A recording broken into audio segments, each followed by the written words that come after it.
Kalian tahu nggak cuy, kalau asal-usul istilah harta karun berasal dari kisah Korun, sepupu dari Nabi Musa yang tertulis dalam Al-Quran. Surat ke-28 Al-Qasas ayat 76 sampai 82. Just so you know, if you let go, I'm not responsible for your death. If you love me, love me, love me like you say. You love me, love me, love me like you say. I have a confession. I'm not as strong as I look. That must be the weight of Mount Treasure. We did it!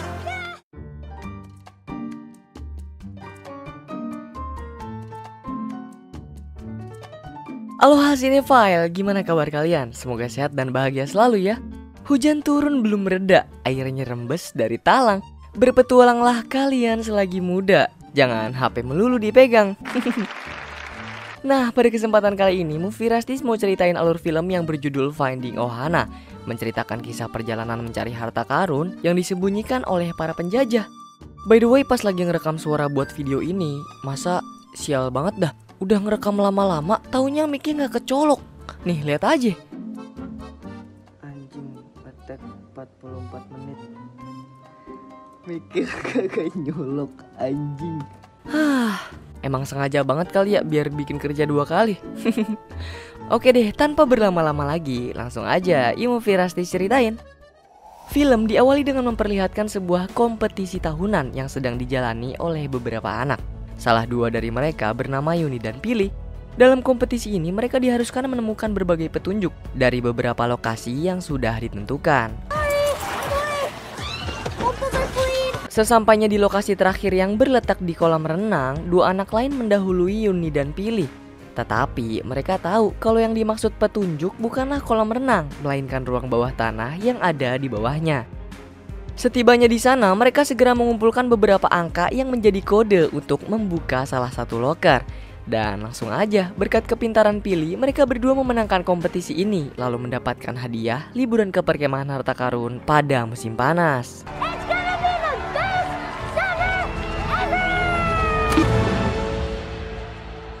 Beberapa pekan kemudian, Pilih sedang berkemas membereskan barang bawaannya dengan ibu dan abang. Tapi mereka bukan ke perkemahan cuy, justru pergi ke Hawaii untuk menemani dan merawat kakek yang sedang jatuh sakit. Namun bukannya diam-diam di kasur, si kakek malah petakilan manjat pohon dan memetik banyak buah buat menyambut kedatangan kedua cucunya. Menurut kakek, ini adalah cara hidup yang membuatnya bahagia meski tinggal seorang diri. Pandangan Pilih kemudian tertuju dengan sebuah bis tua yang berada di sekitaran rumah. Setelah berhasil masuk ke dalam, Pilih menemukan berbagai barang kenangan milik kakek dan keluarganya. Mulai dari lukisan, tulisan, sampai berbagai macam foto sejak ibu masih kecil.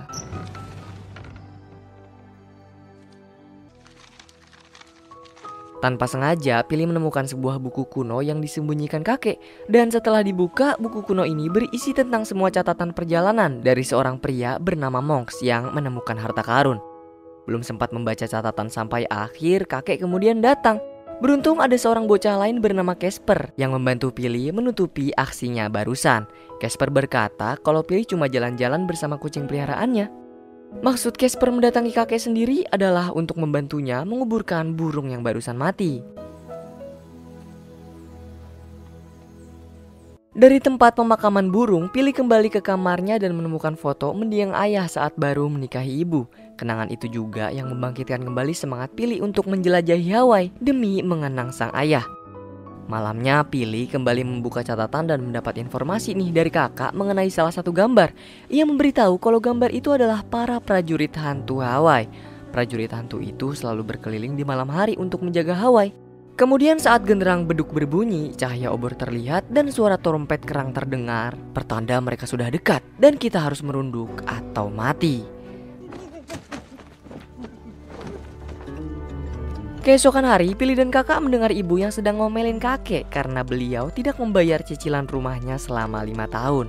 Ibu juga menyarankan kakek agar mau pindah ke New York dan tinggal bersama cucu-cucunya di sana. Namun kakek justru memilih kalau dia merasa lebih baik mati di tanah kelahirannya sendiri ketimbang pindah ke kota. Dengan perasaan kesal, ibu mengajak Pilih mencari obat untuk kakek di kota terdekat.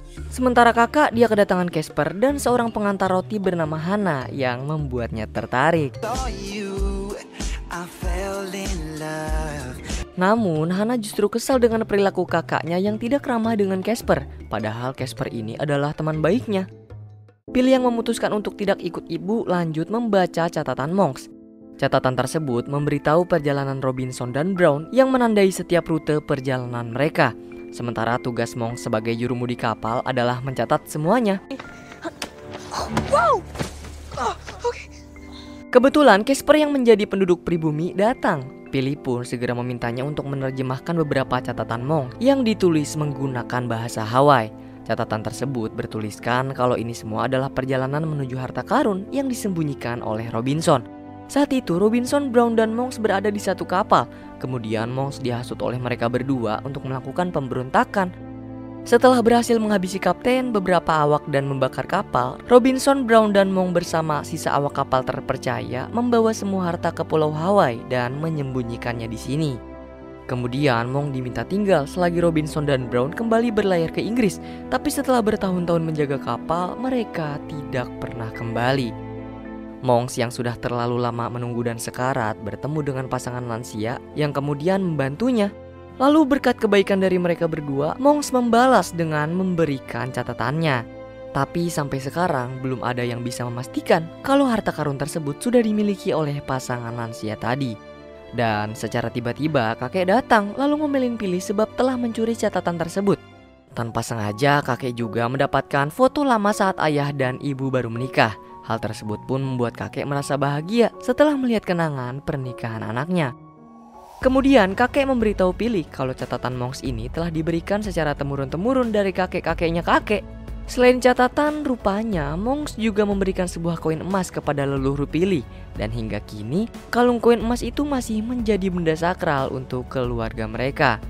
Dan kini sudah dipastikan kalau kakek juga mengetahui cerita mengenai harta karun, tapi belum menemukannya hingga saat ini. Kemudian kakek mengajak Billy pergi ke pulau seberang untuk mencari petunjuk dari catatan Monks. Dari pulau ini kakek menunjuk pulau tempat tinggalnya, sama dengan gambar pulau yang ada di dalam buku catatan. Kemudian Billy mencari petunjuk lain nih, berupa ukiran di atas batu bertanda R untuk Robinson dan B untuk Brown. Petunjuk selanjutnya adalah kalung koin emas yang dimiliki kakek. Dari ukiran koin itu, Billy melihat pulau yang menjadi tempat harta karun disembunyikan. Tetapi kakek kemudian menegaskan kalau di sana tidak ada harta karun apapun selain buku catatan Monks. Namun Billy tidak mau menerima petunjuk yang menurutnya terlalu mudah dong. Ia pun mendaki pulau dan mencari posisi tertinggi untuk memastikannya. Kakek yang coba menyusul Billy justru harus terjatuh dan membuat Billy bergegas menghubungi ibu untuk segera pulang. Kakek mengalami patah tulang dan ibu sangat marah sebab mengira kalau Billy lah yang sudah mengajak kakek mendaki bebatuan di pulau seberang. Sebelum Billy menjelaskan, ibu memintanya dan kakak untuk lebih dulu pulang. Sementara itu, ibu akan menginap beberapa hari lagi di rumah sakit demi merawat kakek. Malamnya, Billy menceritakan kepada Casper kalau dia berhasil menemukan beberapa petunjuk sesuai dari buku catatan Monks. Billy juga sempat mengajak kakak untuk menemaninya melakukan perburuan harta karun. Karena ini adalah satu-satunya cara agar mereka bisa mendapatkan uang lebih dari 80 juta untuk membayar tunggakan rumah kakek. Kalau tak, rumah dan tanah kelahiran mereka akan disita. Nah, kakak yang tidak mempercayai semua perkataan Billy dan Casper sudah pasti menolak dong. Billy pun memilih tetap pergi dan mengambil kunci truk milik kakek. Keesokan subuh, Billy dan Casper sudah mempersiapkan berbagai macam barang bawaan. Billy juga nggak lupa mencuri handphone milik kakak, kemudian memulai petualangannya.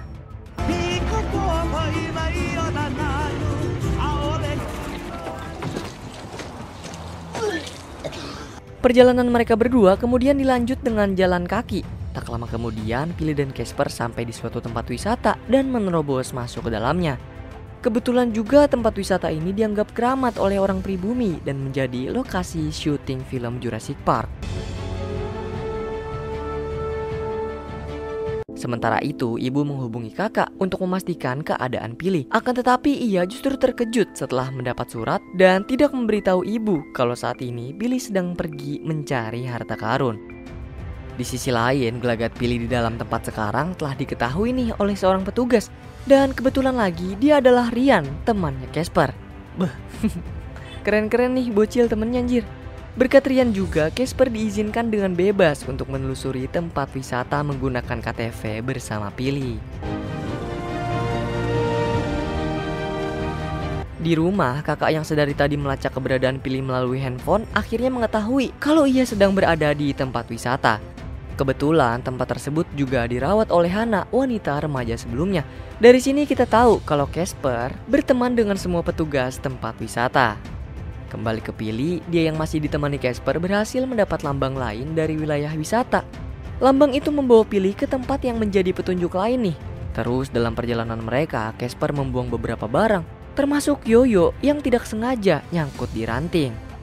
Pili yang tidak menyadari hal tersebut pun kembali melanjutkan perjalanan dan memasuki sebuah goa angker.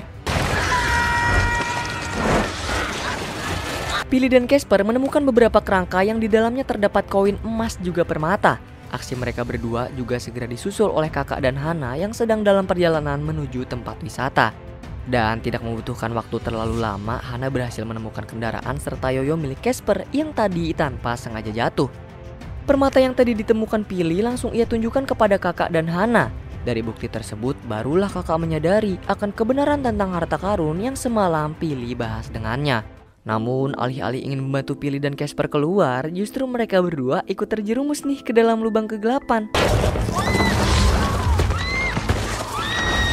Menyadari tidak ada jalan lain selain mengikuti catatan milik Monks untuk mencari jalan keluar, kakak dan Hana pun ikut serta memberikan tenaganya kepada Pili dan juga Casper.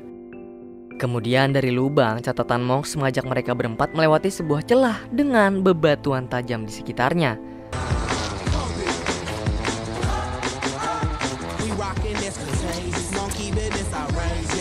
Gua ini membawa mereka melewati sebuah celah kecil yang hanya disangga oleh kayu-kayu lapuk. Dan dikarenakan ketakutan kakak terhadap laba-laba, celah tersebut kemudian hancur dan meninggalkan ransel milik Casper. Padahal di dalam ransel itu terdapat catatan Monks yang belum dibaca seluruhnya oleh Pili. Dan kenyataan tersebut pun membuat kakak menjadi sangat panik, takut tidak bisa pulang. Hana segera coba buat menenangkan kakak dengan berkata, "Seharusnya kamu tidak berlaku kasar kepada anak-anak, terlebih dia adalah adikmu sendiri." Nah, perkataan Hana membuat pikiran kakak terbuka nih. Ditambah ia melihat kalau Pili memiliki foto ibu dan ayah di hari pernikahan mereka. Keakuran yang dibuat oleh kakak dan Pili setelah sekian lama terus bertengkar juga dibuat oleh kakek dan ibu di rumah sakit. Sebenarnya mereka berdua sama-sama saling merindukan setelah 11 tahun tidak bertemu. Cuman mereka tidak tahu cara mengekspresikan kerinduan tersebut. I love you.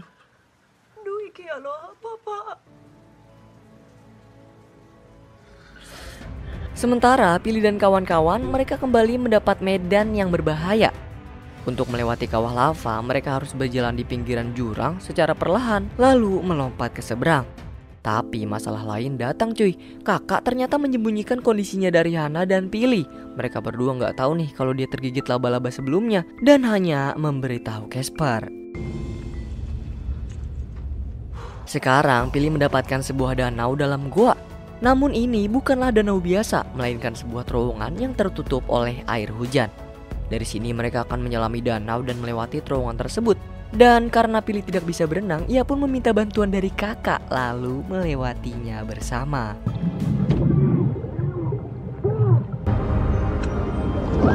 Dari terowongan air, Pili, kakak Hana dan Casper akhirnya menemukan jalan keluar yang juga menurut Pili adalah lokasi tempat Monks menyembunyikan harta karunnya. Kemudian, bener aja cuy, setelah mencari kesana kemari, Pili berhasil menemukan pengimbang batu yang menjadi penutup harta karun. Tapi 2 dari 3 penyeimbang putus seperti dipotong dengan sengaja. Lalu secara sigap, Casper dibantu kakak akan menarik salah satu penyeimbang tersebut. Dan inilah dia semua harta karun yang ditinggalkan Robinson, Brown, dan juga Monks. Di tengah kesenangan mereka berempat setelah bersusah payah dan berhasil menemukan harta karun, salah satu media memberi kabar bahwa akan ada angin kencang melanda Hawaii. Ibu juga mengetahui lokasi terakhir dari handphone milik kakak yang berada di tempat wisata. Ditambah kakek mulai panik setelah baru menyadari jika kalung koin emas tidak ada padanya. Kenyataannya cuy, kalung koin emas yang dimiliki kakek berasal dari harta karun yang disembunyikan Monks. Dan tempat persembunyiannya itu adalah sebuah makam keramat. Bagi orang Hawaii, tengkorak orang wafat menyimpan kekuatan besar. Semakin kuat orangnya, semakin kuat juga kekuatan yang tersimpan di dalam tengkoraknya. Dan untuk menjaga kekuatan itu, makam tersebut harus terus dilindungi. Nah, Hana merasa sebab kedatangan mereka, arwah yang ada di sana menjadi marah. Ia pun meminta agar mereka tidak mengambil apapun dari makam ini. Dan jika makam ini terungkap, maka akan banyak orang-orang berwisata untuk mengunjunginya. Hana cuma gak mau tempat sakral malah jadi tempat swafoto para pariwisatawan. Pili pun mengerti dengan perkataan Hana. Ia juga sadar kalau sebenarnya kakek udah tahu dari lama, cuma beliau gak ngambil apa-apa demi merahasiakan dan menghormati makam ini. Kakak yang tidak mau menyia-nyiakan perjuangannya tetap bersikeras nih akan mengambil beberapa emas sebelum meninggalkan makam. Dan di rumah sakit, kakek pun memperingatkan ibu kalau barang siapa yang mengganggu makam, maka ia akan dikejar oleh Lapu, para prajurit hantu. Nah, menyadari nasib buruk akan menimpa anaknya, ibu segera berangkat menuju ke makam ini. Tidak ada pilihan lain selain kabur melalui jalur jurang. Sesuai dengan aba-aba Casper, mereka lompat menggunakan akar beringin dan jatuh ke dalam sungai. Keadaan kakak yang menjadi semakin buruk akibat gigitan laba-laba masih bisa diselamatkan oleh Casper. Sekarang mereka harus bergegas pergi meninggalkan wilayah makam. Tidak jauh dari sungai, ibu berhasil mengejar dan menemukan Pili dan kakak. Di waktu yang bersamaan pula, obor dan suara trompet kerang semakin jelas terdengar. Sebab para Lapu berada di sekitar mereka. Persis seperti yang kakak ceritakan sebelumnya, ibu meminta Pili, kakak, dan teman-teman untuk tiarap sambil terus menundukkan kepalanya. Jangan ada yang menatap Lapu atau mereka akan mati. Nyatanya, pemimpin dari Lapu itu sendiri adalah mendiang sang ayah. Setelah gugur di peperangan sebagai prajurit angkatan darat, arwah ayah terpilih menjadi pemimpin Lapu untuk menjaga makam tadi. Dan tujuan ia mengejar keluarganya adalah untuk melepas rindu serta mengambil harta yang diambil oleh kakak. Setelah mendapatkan apa yang diinginkan, ayah bersama semua prajurit Lapu pergi dan hanya meninggalkan kalung koin emas terakhir untuk Pili.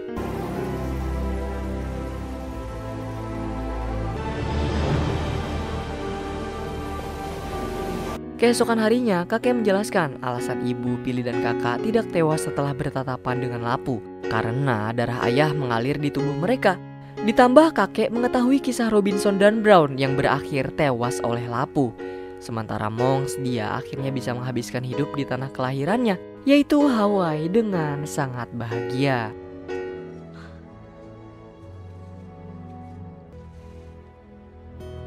Akhirnya, setelah berbagai kejadian, mereka berempat menjadi keluarga harmonis. Lalu memutuskan untuk tinggal bersama di Hawaii, serta melunasi sewa rumah kakek dengan menjual apartemen ibu di New York.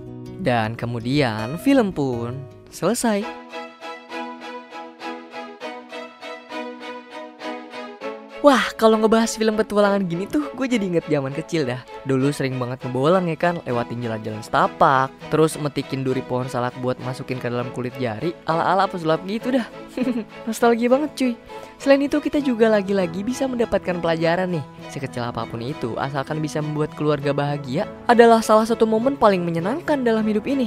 Setuju nggak?